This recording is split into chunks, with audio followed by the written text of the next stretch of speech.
Hello everyone, मेरा नाम विमल पांडे है और मैं आप सभी का आपके यूट्यूब चैनल योर सक्सेस पर स्वागत करता हूं। मैं आप लोगों को हिंदी टीच करूंगा और हम लोग जो हिंदी पढ़ेंगे वो उन सभी एग्ज़ाम्स के लिए बेनिफिशियल रहेगी जिनमें हिंदी आती है। तो आज का हम लोगों का टॉपिक रहेगा वर्णमाला और ऐसे ही हम अपना पूरा सिलेबस कवर करेंगे एक एक टॉपिक को लेकर के। तो आज हम वर्णमाला पढ़ेंगे। वर्णमाला की पहले परिभाषा देख लेते हैं। वर्णों का वह व्यवस्थित समूह जिसमें प्रत्येक वर्ण का स्थान स्थिर तथा निश्चित होता है उसे वर्णमाला कहते हैं। अब इसका मतलब भी समझ लीजिए। वर्णमाला अगर इसका शाब्दिक अर्थ देखें तो यह दो शब्दों से मिलकर बना हुआ है, पहला वर्ण और दूसरा माला, यानी कि वर्णों की माला। अगर हम माला की बात करें तो आप लोग देखते होंगे कि अगर माला में कोई मोती एक जगह स्थिर कर दिया हो तो फिर उसका स्थान परिवर्तित नहीं होता है। वैसे ही जब हम लोग वर्णों को एक व्यवस्थित समूह में रख देते हैं और उनका स्थान निश्चित कर देते हैं तो इसी व्यवस्था को वर्णमाला कहते हैं। अब अगर वर्णमाला के भेदों के बारे में चर्चा करें तो इसके दो भेद होते हैं, पहला स्वर और दूसरा व्यंजन। ठीक, वर्णमाला के कितने भेद होते हैं? पहला क्वेश्चन ये बनेगा, तो आप लोग आंसर करिएगा दो, पहला स्वर और दूसरा व्यंजन। अब हम ऐसे ही आगे बढ़ेंगे और स्वर को देखेंगे। ठीक, स्वर किसे कहते हैं? पहला क्वेश्चन ये आएगा दिमाग में, तो आप लोग समझ लीजिए कि वे वर्ण जो बिना किसी की सहायता के बोले जाएं। वे वर्ण जो बिना किसी वर्ण के सहायता के बोले जाएं उन्हें स्वर कहते हैं। इसीलिए इनको वर्णमाला की स्वतंत्र इकाई कहते हैं। इसीलिए स्वर को वर्णमाला की स्वतंत्र इकाई कहते हैं। और इनके प्रकार देखा जाए तो ये 3 प्रकार के होते हैं। स्वर कितने प्रकार के होते हैं? तो हम लोगों का आंसर होगा कि स्वर 3 प्रकार के होते हैं। अब हम लोग देखेंगे कि पहला प्रकार स्वर का कौन सा है। तो पहला प्रकार है स्वर का ह्रस्व स्वर या लघु स्वर या मूल स्वर। पहले प्रकार को 3 नामों से जाना जाता है, ह्रस्व स्वर, लघु स्वर या मूल स्वर। अब इसका मतलब देख लेते हैं। ह्रस्व का मतलब होता है छोटा और लघु का मतलब भी छोटा होता है, यानी कि जो स्वर छोटे होते हैं उन्हीं को ह्रस्व स्वर या लघु स्वर या मूल स्वर कहते हैं। लेकिन यहाँ पर मूल का अर्थ होता है वो छोटा नहीं होता है। मूल का अर्थ होता है जड़, यानी कि जो स्वरों की जड़ है अर्थात जिनसे सारे स्वरों की उत्पत्ति हुई है वो ये 4 हैं। कौन कौन से हैं ये? तो हम लोग देखेंगे। पहला है आ, दूसरा है ई, तीसरा है उ और चौथा है री। ठीक, आप लोगों को इन्हें याद करना है। तो हम लोग इन चारों स्वरों को एक ट्रिक के माध्यम से याद करेंगे और वो ट्रिक बहुत ही सिंपल है। आप लोगों ने बचपन में पढ़ा होगा, छोटा बड़ा छोटी बड़ी छोटा ऊ बड़ा ऊ। यानी कि आप लोग एक चीज़ नोटिस करेंगे कि जिन स्वरों में हम लोग छोटा लगाकर पढ़ते थे उन्हीं को ह्रस्व स्वर कहते हैं। देखिए, जैसे छोटा हम लोग बचपन में पढ़ते थे, छोटा, छोटी, छोटा ऊ। लेकिन री की कहानी अलग है। कैसे? ये शब्द पहले, ये स्वर पहले संस्कृत में यूज होते थे, लेकिन जब हिंदी भाषा में आए तो इसका जो बड़ा वाला रूप था यानी कि बड़ी री, उससे हिंदी भाषा में नहीं लिया गया, बल्कि छोटे वाले से ही काम चलाया गया। इसीलिए हम लोगों की वर्णमाला में जो री है वो छोटा ही है। ठीक, होप आप लोग समझ गए होंगे। ह्रस्व स्वर, लघु स्वर, मूल स्वर, इनकी संख्या कितनी है? तो 4 है। और कौन कौन से होते हैं? तो आ, ई, उ, री। आप लोगों को मैंने ट्रिक भी बता दी है, तो आप लोग उससे याद कर लेंगे। अगर एग्जाम में क्वेश्चन आता है कि इनमें से कौन सा ह्रस्व स्वर नहीं है, आ, ई, री और औ, तो आप लोगों का आंसर हो जाएगा औ। ठीक, अब हम लोग इसका दूसरा प्रकार देखेंगे जो है दीर्घ। दीर्घ की बात करें तो दीर्घ का मतलब होता है बड़ा स्वर। हाँ, बड़ा स्वर कौन कौन सा है? तो आ, ई, उ, ये 3 कैसे स्वर हैं? तो ये दीर्घ स्वर हैं। अब इनकी भी ट्रिक है एक याद करने के लिए। जैसे बचपन में जिन स्वरों में हम लोग छोटा लगाकर पढ़ते थे वो ह्रस्व स्वर हो गए, और जिनमें बड़ा लगाकर पढ़ते थे वो हो गए दीर्घ। जैसे बड़ा, बड़ी, बड़ाऊ, यही 3 स्वर हैं जिनमें हम लोग बड़ा लगाकर पढ़ते थे। तो दीर्घ स्वरों की संख्या कितनी हो गई? 3 हो गई। अब हम लोग अपने नेक्स्ट टाइप पर मूव करेंगे जो है संयुक्त स्वर। अब इसे आप ध्यान से समझेंगे। संयुक्त स्वरों की संख्या कितनी होती है? तो 4 होती है। संयुक्त स्वरों की संख्या कितनी होती है? 4 होती है। और ये कौन कौन से होते हैं? ए, ऐ, ओ और औ।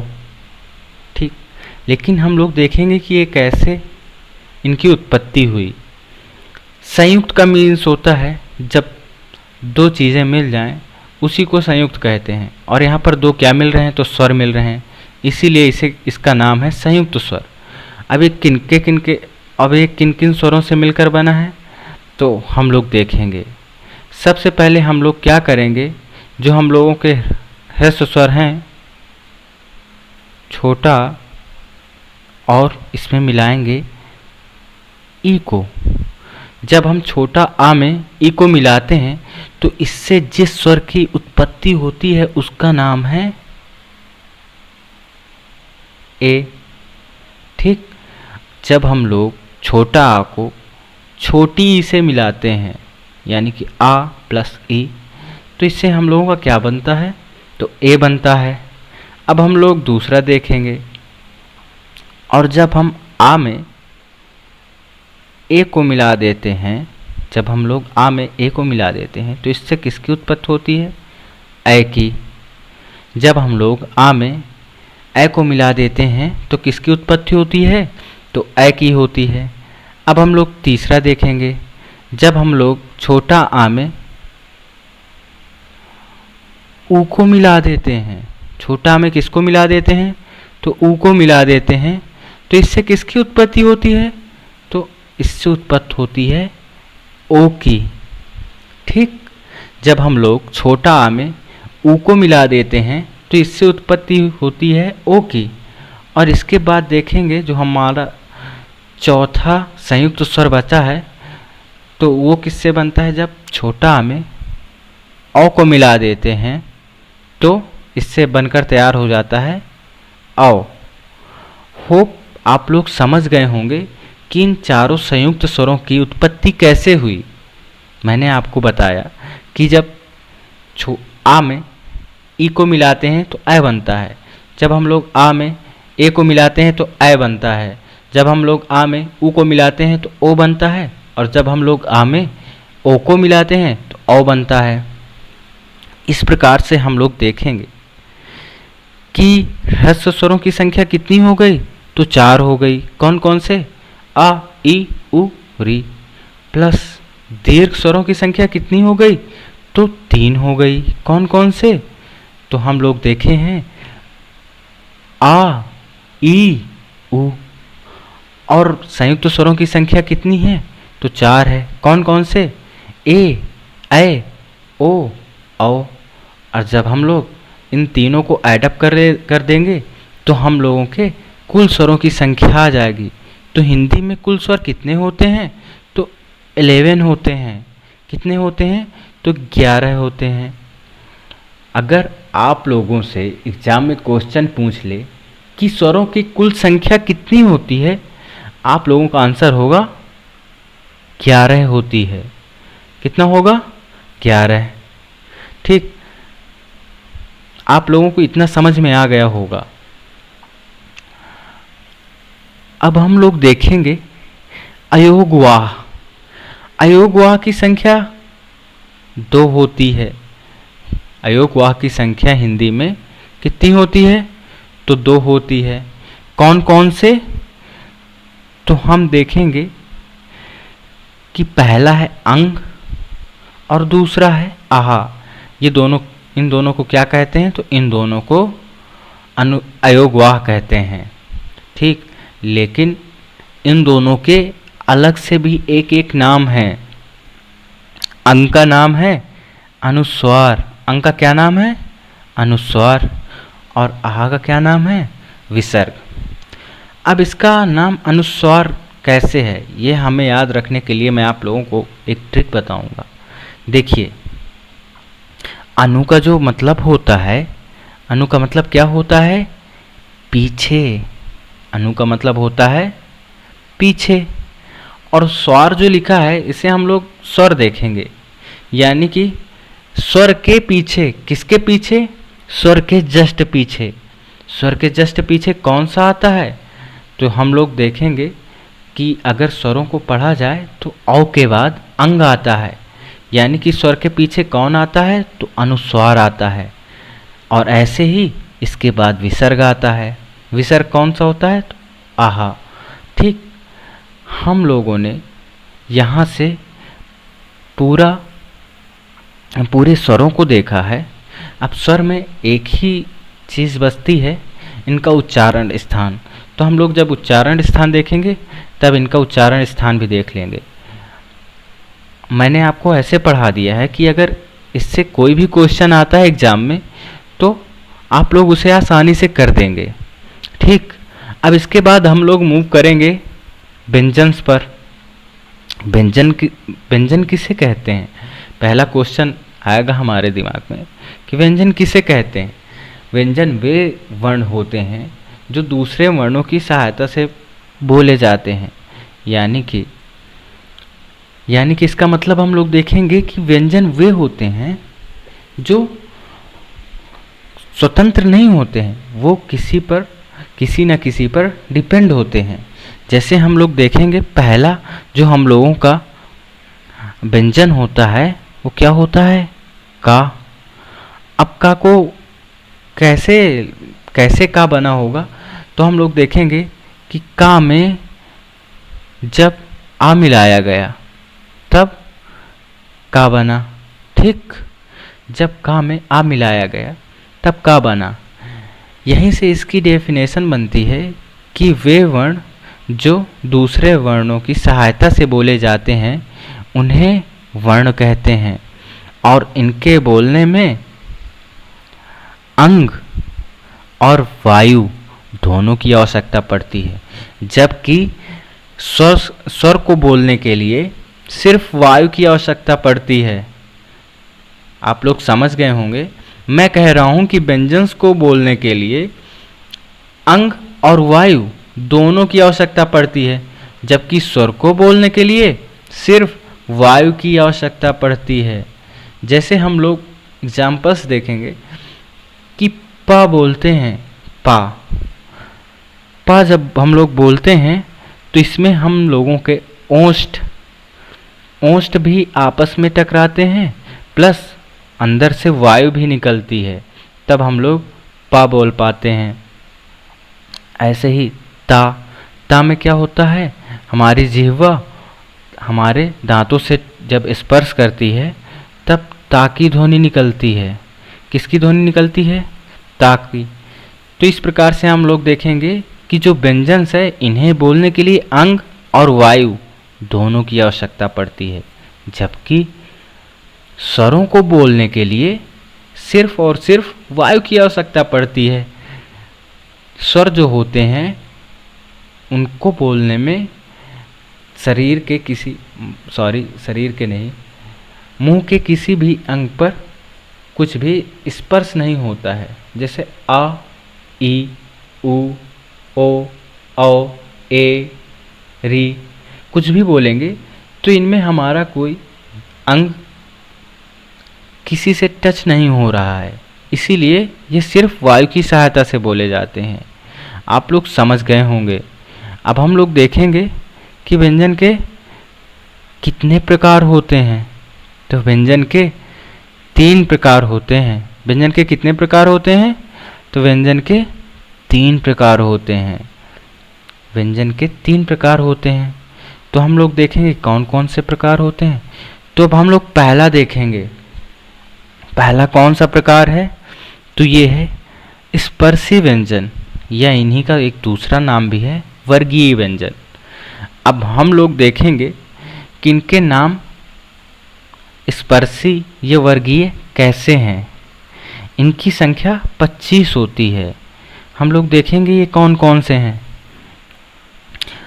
देखिए, हम लोग सबसे पहले देखेंगे कि इनका नाम वर्गीय व्यंजन क्यों है। ठीक, अब देख लीजिए वर्गीय व्यंजन या स्पर्शी व्यंजन कौन कौन से हैं। तो आप लोग देखेंगे का से लेकर माँ तक जितने भी व्यंजन आते हैं इन सभी को वर्गीय व्यंजन कहा जाता है। इन सबको क्या कहा जाता है? तो इन सबको वर्गीय व्यंजन कहा जाता है। अब वर्गीय व्यंजन क्यों कहते हैं? तो देखिए, अगर परिवार में सबसे बड़ा जो कोई होता है, परिवार उसी के नाम से जाना जाता है। ठीक, परिवार में मैं कह रहा हूँ, परिवार में जो सबसे बड़ा होता है उसी के नाम से परिवार जाना जाता है। यहाँ पर हम लोग देखेंगे कि इनमें का, चा, टा, ता, पा ये सबसे पहले आते हैं। तो इसीलिए इनके बाद आने वाले व्यंजनों को इन्हीं के नाम से जानते हैं, यानी कि का वर्ग। का वर्ग की बात करें तो ये का से बना हुआ है, और का वर्ग में वे सभी वर्ण आएंगे जो का के पीछे होंगे, जैसे का, खा, गा, घा, अंगा। यानी कि का वर्ग में कौन कौन से व्यंजन आएंगे? तो का, खा, गा, घा, अंगा ये का वर्ग में आएंगे। ऐसे चा वर्ग की बात करें तो इसमें भी चा, छा, जा, झा, यहाँ ये किस में आएंगे? तो ये चा वर्ग में आएंगे। अब टा वर्ग की बात करी जाए तो टा वर्ग को देखेंगे तो इसमें आएंगे टा, ठा, डा, ढा, अड़ा। ता वर्ग को देखा जाए ता, था, दा, धा, ना। और पा वर्ग को देखा जाए तो पा, फा, बा, भा, मा। अब ये हमें याद कैसे रहेंगे कि इन्हीं का नाम वर्गीय व्यंजन है? तो मैं आप लोगों को एक ट्रिक बता रहा हूँ जिससे आपको ये भूलेगा नहीं। देखिए, मैथ में हम लोगों ने एक चीज़ पढ़ा होगा, वर्ग। वर्ग में क्या होता है कि वर्ग की सभी भुजाएं बराबर होती हैं। वर्ग की सभी भुजाएं बराबर होती हैं। वर्ग का चित्र मैं आपको बनाकर दिखा दे रहा हूँ। अगर ये मान लीजिए वर्ग है, अगर एक इसकी भुजा 5 है तो इसकी बाकी भुजा भी ये तीनों 5-5 ही होंगी। ठीक, ऐसे ही हम लोग देखेंगे इसमें। तो का से लेकर माँ तक अगर देखेंगे, इसमें एक वर्ग बनाते हैं हम लोग। ऐसे देखिए, का, खा, गा, घा, अंगा। इनकी संख्या कितनी हो गई? तो देखिए 5 हो गई। कितनी हो गई? 5। अब लोग ऐसे देखेंगे, ऐसे एक लाइन खींचते हैं, का, चा, टा, ता, पा। इनकी भी संख्या कितनी हो गई? तो 5 हो गई। फिर एक लाइन ऐसे अगर खींच दें तो पा, फा, बा, भा, मा। इनकी संख्या भी 5 हो गई। और एक लाइन ऐसे खींच देंगे तो इनकी भी संख्या 5 हो जाएगी, अंगा, इया, अड़ा, ना, मा। ठीक, तो हम लोग देखेंगे कि ये हम लोगों का एक वर्ग बनकर तैयार हो गया। क्या बनकर तैयार हो गया? वर्ग। और जब वर्ग बनकर तैयार हो गया तो इसीलिए इनका नाम क्या पड़ गया? तो इनका नाम पड़ गया वर्गीय व्यंजन। क्या नाम पड़ गया? वर्गीय व्यंजन। अब आप लोगों को ये नाम नहीं भूलेगा। इनका एक नाम क्या होता है? तो हमने बताया वर्गीय व्यंजन। एक नाम क्या होता है? वर्गीय व्यंजन। और इनकी संख्या 25 होती है। मैं आप लोगों को गिनकर दिखा देता हूँ इनकी संख्या कितनी होती है। तो 25 देखिए, 1 2 3 4 5 6 7 8 9 10 11 12 13 14 15 16 17 18 19 20 21 22 23 24 25। तो इनकी संख्या कितनी होती है? तो 25 होती है। अब बात आती है कि इन्हें स्पर्शी व्यंजन क्यों कहते हैं? इन्हें स्पर्शी व्यंजन क्यों कहते हैं? तो हम लोग देखेंगे कि इन्हें स्पर्शी व्यंजन से पहले हम एक बात और समझ लेंगे जो कि बहुत इम्पॉर्टेंट है और इससे क्वेश्चंस आ जाते हैं हमेशा। देखिए, ये जो हम लोगों के दिख रहे हैं, ये वाले पांचों अक्षर, इनमें एक समानता होती है। कौन सी समानता होती है? तो इनके बोलने में, इनको बोलने के लिए हम लोग नाम मात्र की नासिका का उपयोग करते हैं। इसीलिए इनका एक नाम क्या हो जाता है? नासिक हो जाता है। क्या एक नाम क्या हो जाता है? नासिक हो जाता है, क्योंकि इनको बोलने के लिए हम लोग नाम मात्र की नाक का उपयोग करते हैं। अब हम लोग देखेंगे इनका एक नाम पंचमा अक्षर भी है। पंचमा अक्षर क्यों है? क्योंकि देखिए 1 2 3 4 5 ये पांचवें नंबर पर आते हैं। ऐसे ही ना और ऐसे भी आगे, ऐसे भी ये भी हैं, रा या अंगा ना मा, ये सब पांचवें नंबर पर आते हैं। इसीलिए इन्हें पंचमा अक्षर भी कहते हैं। क्या कहते हैं? पंचमा अक्षर। इन लोगों के मैंने आपको दो नाम बताए, एक पंचमा अक्षर और एक नासिक। इन लोगों के मैंने आपको दो नाम बता दिए। और इनको अशुभा अक्षर भी कहते हैं, क्योंकि ये जो व्यंजन होते हैं ये अशुभ माने जाते हैं। इसीलिए इनको अशुभाक्षर भी कहते हैं। और अशुभ का ही पर्याय है दग्धा, इसीलिए इन्हें दग्धाक्षर भी कहते हैं। मैंने आपको बताया इनके 4 नाम होते हैं। पहला पंचमाक्षर, नासिक, अशुभाक्षर और दग्धाक्षर। ठीक, अब हम लोग आगे मूव करेंगे। देखिए, हम लोगों का जो अभी बचा हुआ है वो स्पर्श, इन्हें स्पर्श व्यंजन क्यों कहते हैं, या ये जो हम लोगों ने देखा था इन्हें स्पर्शी व्यंजन क्यों कहते हैं?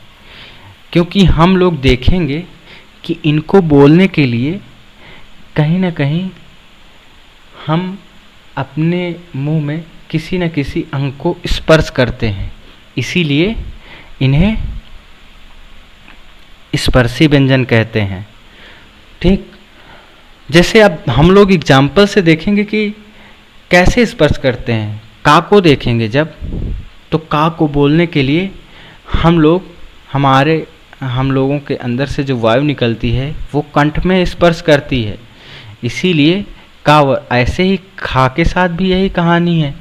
जब खा को बोलते हैं तब भी कंठ में स्पर्श करती है वायु, गा में भी स्पर्श करती है, घा में और अंगा में भी।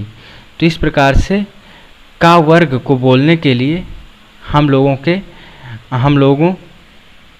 के अंदर से जो वायु निकलती है वो कंठ में स्पर्श करती है। इसीलिए इनको कंठ व्यंजन कहते हैं।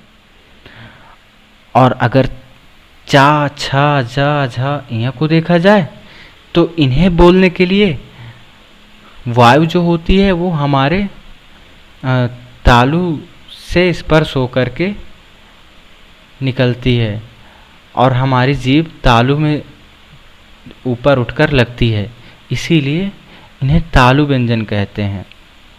इसीलिए इन्हें तालु व्यंजन कहते हैं। चा, छा, जा, झा यहाँ को क्या कहते हैं? तालु व्यंजन।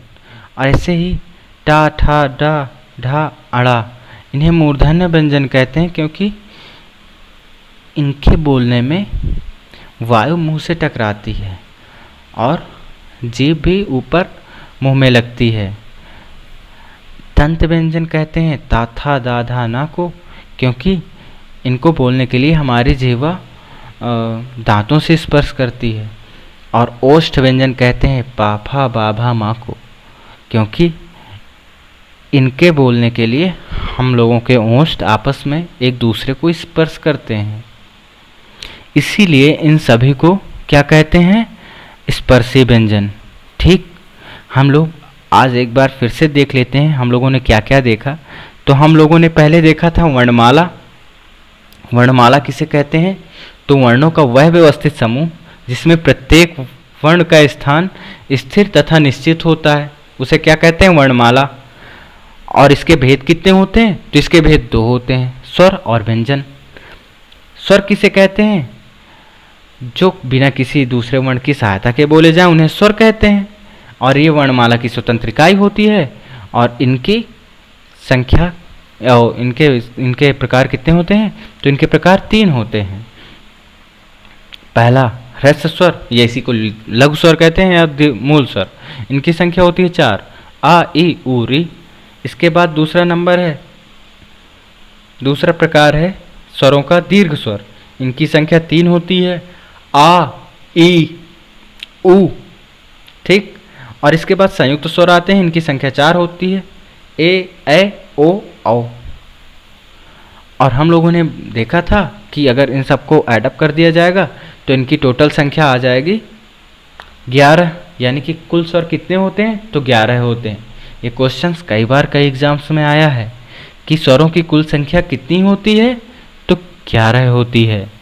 अयोगवाह से भी अक्सर क्वेश्चन पूछे जाते हैं। अयोगवाह की संख्या कितनी होती है? तो अयोगवाह की संख्या 2 होती है। कौन कौन से होते हैं? अंग और आहा। अंग का नाम है अनुस्वार और आहा का एक नाम है विसर्ग। इसके बाद हम लोग व्यंजन में मूव किए थे।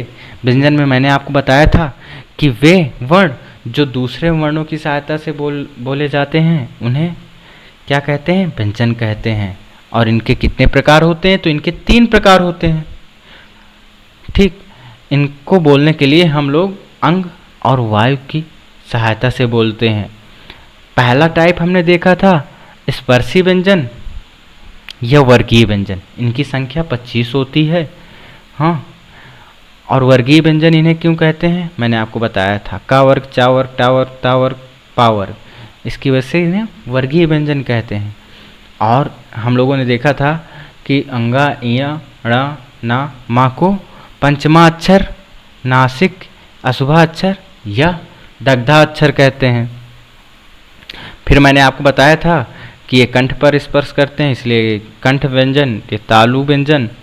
चा, छा, जा, झा, इया को टाठा, डाढ़ाना को मूर्धन्य व्यंजन, ताथा, दाधाना को दंत व्यंजन और पाफा, बाबा, मा को ओष्ठ व्यंजन कहते हैं। तो हम लोग आज के लिए इतना ही रखते हैं। अगर आपको ये सेशन पसंद आया हो तो आप लोग इस वीडियो को ज़्यादा से ज़्यादा शेयर करिएगा और लाइक भी करिएगा। और हमारे चैनल और आपके भी चैनल योर सक्सेस को सब्सक्राइब करिएगा और बेल आइकन को प्रेस करिएगा। Thank you for watching me.